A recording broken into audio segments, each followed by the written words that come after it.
Pair of Red Clogs by Masako Matsuno. A pair of old cracked wooden clogs! I found them last night in a storeroom of my house when I was looking for a box to send a new pair of clogs to my little granddaughter. The new pair is painted with red lacquer and they shine beautifully. The old pair is also painted with red lacquer and they too shone beautifully when they were new. When the old pair was new, I was as young as my granddaughter is now. One evening, when I was as young as my granddaughter is now, I went shopping with my mother. In the small town in the country where we lived, there were many stores along the main street. At the end of the street, there was a small tobacco shop with a red painted postbox in front.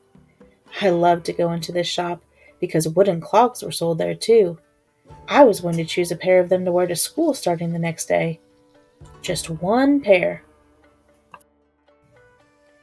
There were many clogs of many colors. A black pair, 2 blue pairs, 3 yellow pairs, 4 red pairs, 5 white pairs, and many, many more than that.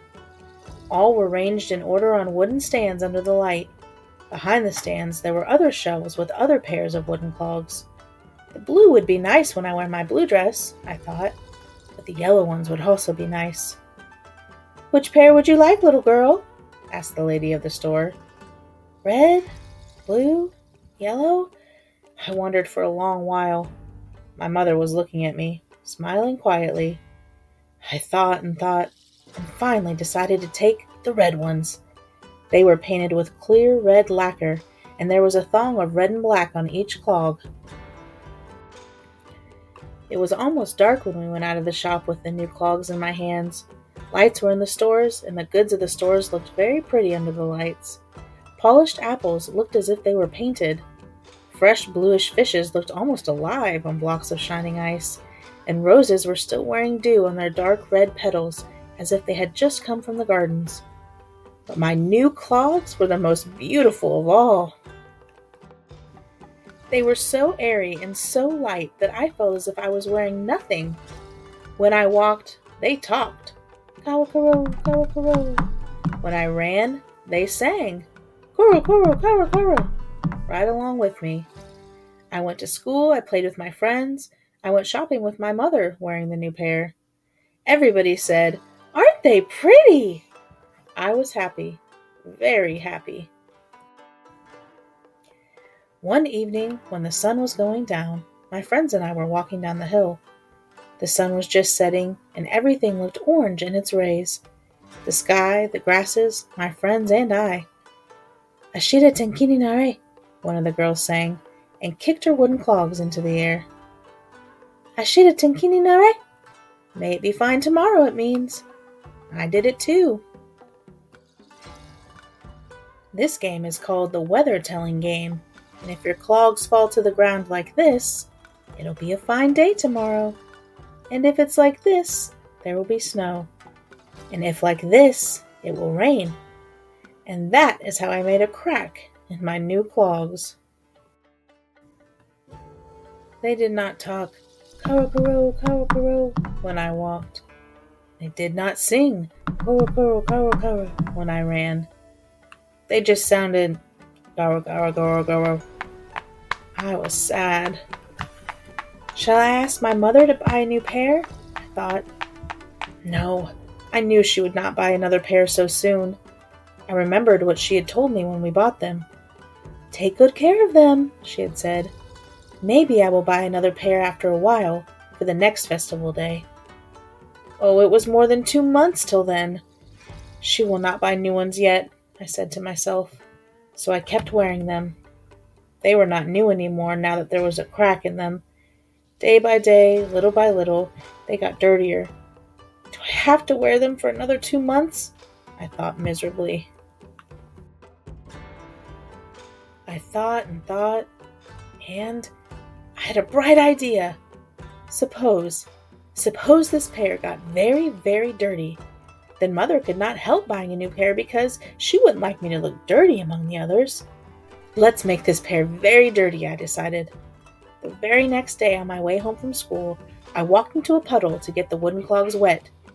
Then I went to a dusty field and shuffled my feet in the dirt. Look what I was wearing! Just muddy pieces of wood! Now Mother must buy me a new pair, I said, and they will sing Korokoro, Korokoro when I walk and Korokoro, Korokoro when I run. People will say, aren't they pretty? Again. I was very pleased with my plan and started toward home. But while I was walking along, scuffing the dirty clogs, I began to get uneasy. I began to be afraid that my mother would know that I had made the clogs dirty on purpose. Beta, beta, beta, beta, the muddy pair seemed to murmur, as if they were saying, You are a liar.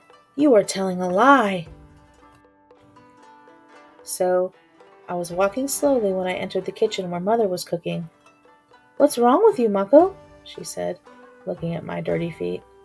With whom were you playing? The boys? Is that brown stuff just mud, or is it paint? Just mud, I answered in a low voice. Go and wash your clogs quickly before the thongs turn brown. Then squeeze the thongs softly and wipe the water away with the old washcloth and put them near the bath fire. Not too near, otherwise the lacquer will come off, Mother said in her usual soft voice. I didn't move. What's the matter, Mako? Do it quickly, or they won't dry before morning. I could not say that the clogs were so dirty that I needed a new pair. Mother was not suspecting me at all. And I remembered that you should try to clean a thing first before you decide to buy a new one. It was the way we always did. So I washed the clogs. The mud came out easily because it had not yet had time to dry hard. Splash, splash, splash. The water was cold and I was cold too. I was sure that Mother would not buy me a new pair of clogs because the mud came out almost perfectly. I squeezed the clog thongs and wiped the water away, and then I put the clogs near the bath fire, but not too near. Now that they were clean again, they looked quite pretty, though there was still the crack. I saw that the black color of the thongs had come out and dyed the red part. All because they got wet. Come and eat, Mako, it's getting late, called Mother. So I went and ate, leaving my wooden clogs, steaming a bit, near the bath fire in the kitchen. They will be dry soon, said Mother. Did you wash them by yourself, Mako? Asked Father. Good, very good. What did you play, Mako? Asked my brother curiously. I just played, I answered in a little voice. Now it was out of the question to ask for a new pair. I felt very sad. I was ashamed of what I had done. Maybe I will buy a new pair before long, said Mother. The crack makes too much noise when you run. But don't play the weather-telling game on the stone road, and be sure not to get wooden clogs wet too often. All right, Mako? All right, I said, nodding. Mother was smiling at me as usual, so I tried to smile as usual too, but I couldn't. I wanted to say something to her, but I couldn't. I just knew that I would never try to trick my mother again. A long time has passed since then. This pair of cracked clogs is almost as old as I am. I'm packing the new pair for my granddaughter. Will she play the weather-telling game with this pair of clogs? Will she kick them into the air and let them fall on the stone road? Will she get them wet? Yes, I think so. Don't you?